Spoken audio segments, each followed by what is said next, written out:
మీద కరచరణాతులతో తిరిగిన ఈశ్వర స్వరూపమే గురువుగారు అని నమ్మాడు.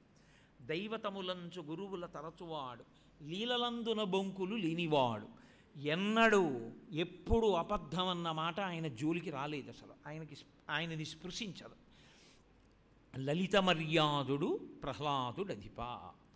లలిత మర్యాదుడు చాలా గొప్ప మాట అండి అది. లలిత మర్యాదా పురుషోత్తముడని రామచంద్రమూర్తికి పేరు. అంత లలితమైనటువంటి మర్యాద కలిగినటువంటి వాడు ప్రహ్లాదుడు. ప్రహ్లాదుడికి చిన్నతనంలో ఈ బుద్ధి, ఈ భక్తి ఎక్కడి నుంచి వచ్చాయి అని అడిగారు.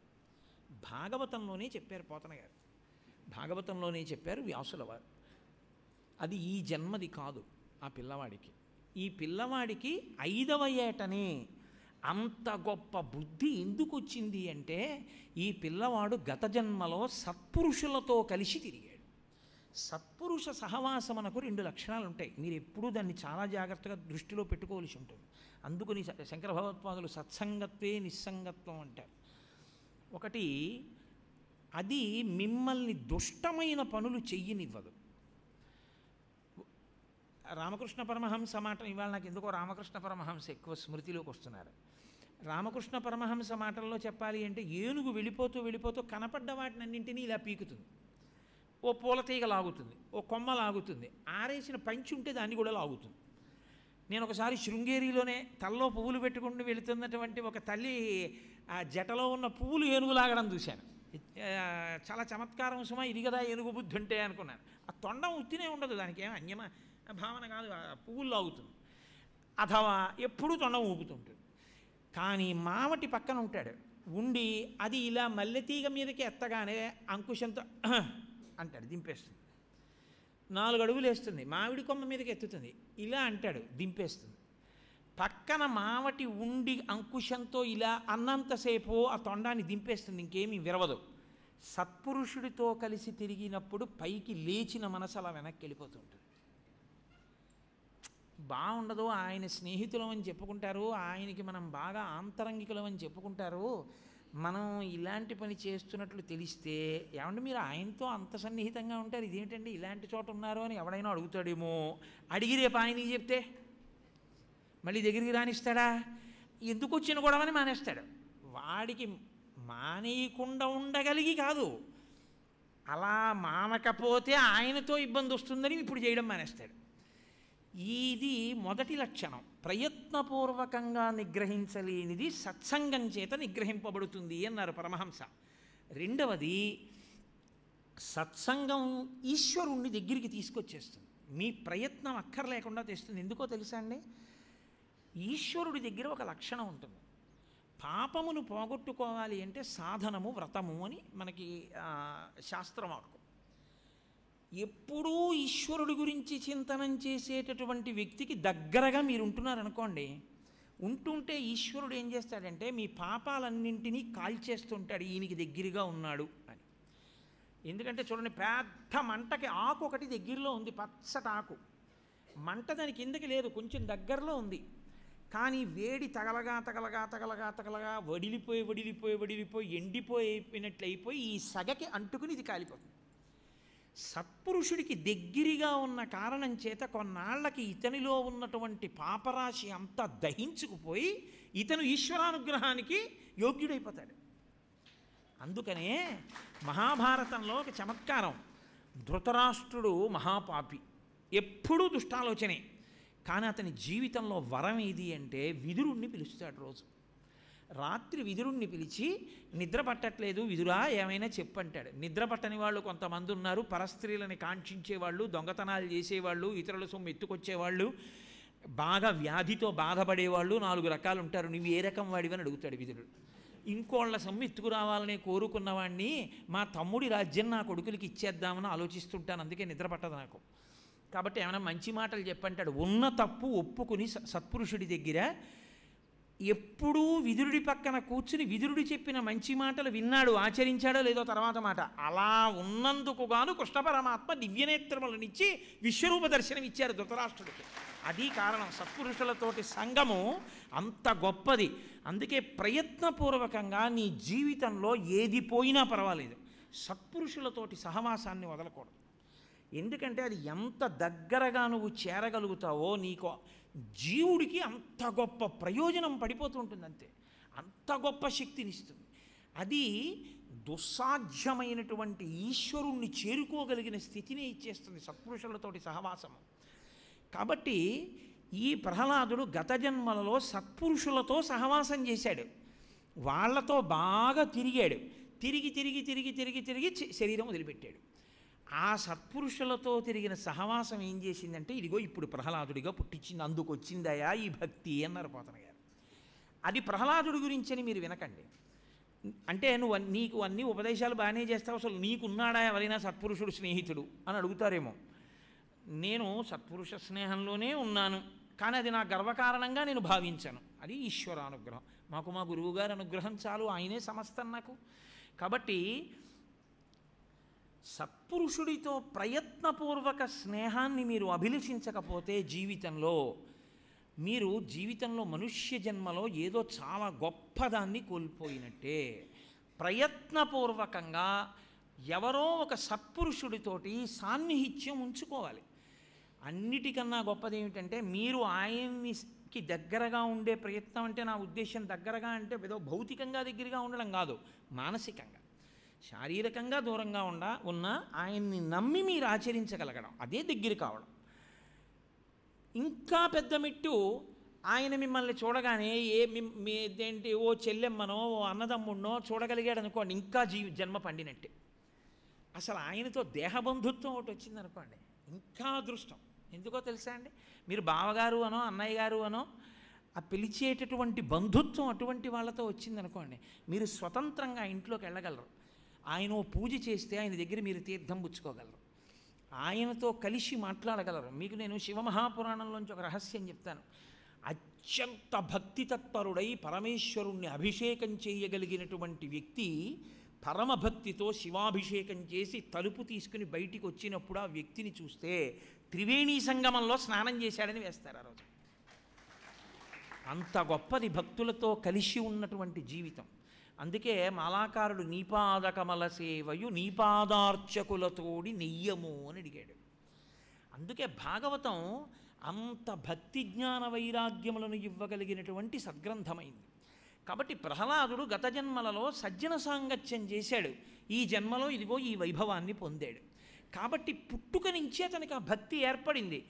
పానీయంబులు త్రాగుచున్ కుడుచుచున్ భాషించుతున్ హాసలీలా నిద్రాదులు చేయుచున్ తిరుగుచున్ లక్షించుతున్ సంతత శ్రీనారాయణ పాదపద్మయుగళీ చింతామృత స్వాద సంధానుండై మరచన్ సురారిసుతుడే తద్విశ్వమున్ భువరా అన్నారు. పానీయంబులు త్రాగుచున్, అతనికి పరమేశ్వరుడు ఎప్పుడు గుర్తొస్తాడంటే పూజామందిరంలోకి వెడితే కాదు, నీళ్లు తాగుతుంటే గుర్తొస్తాడు.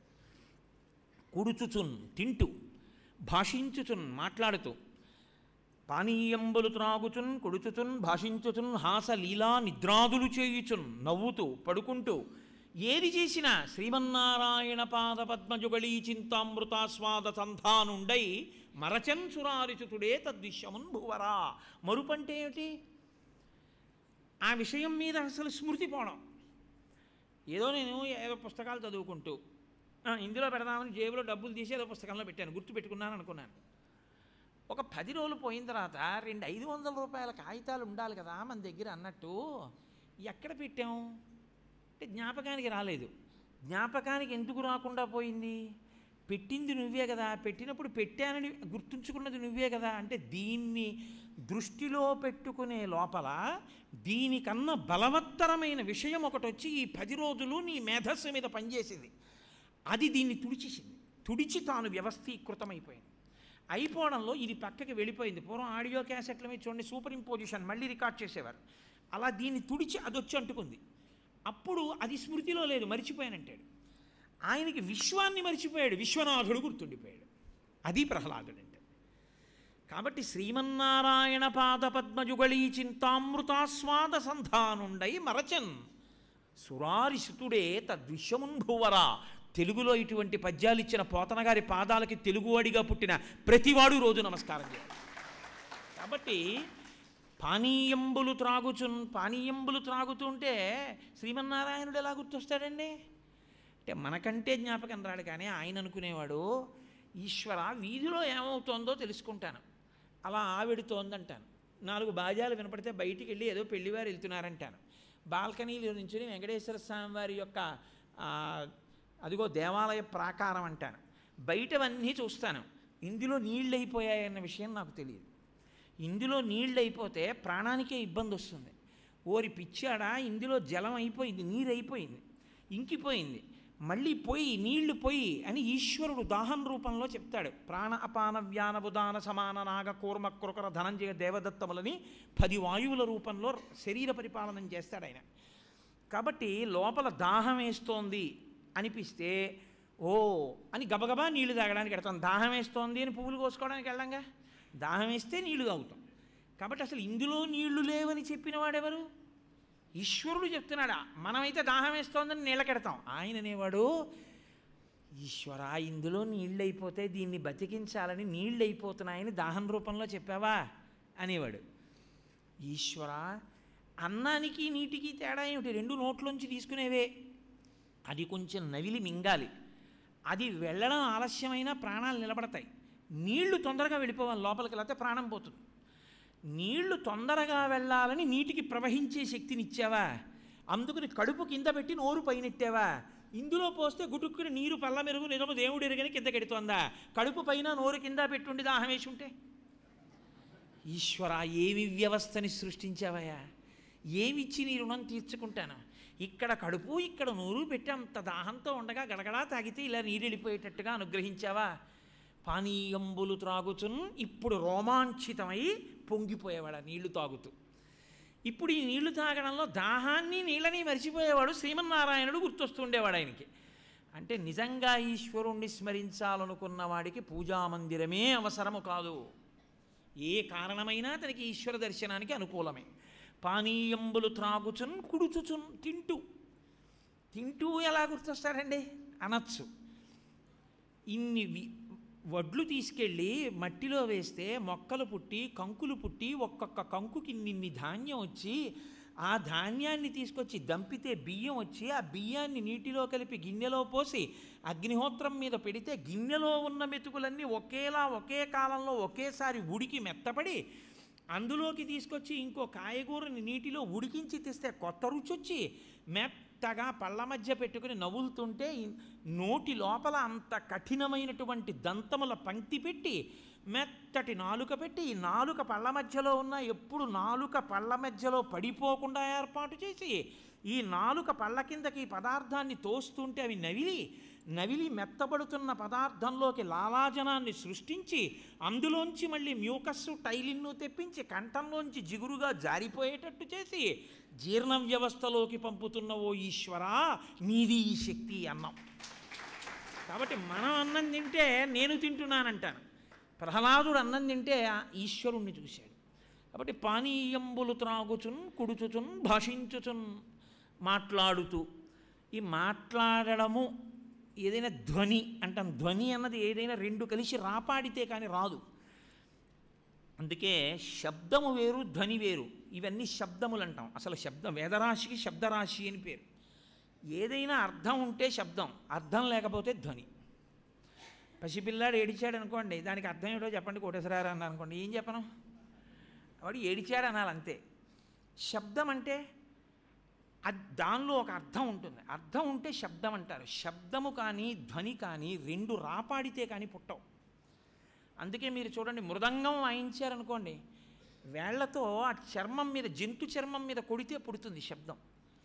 ఫిడేల్ వాయించారనుకోండి, ఆ వైలిన్ తీగ మీద తీగ పెట్టి రాపాడించాలి. వీణ వాయిస్తే గోరు పెట్టి తీగని పెనగాలి.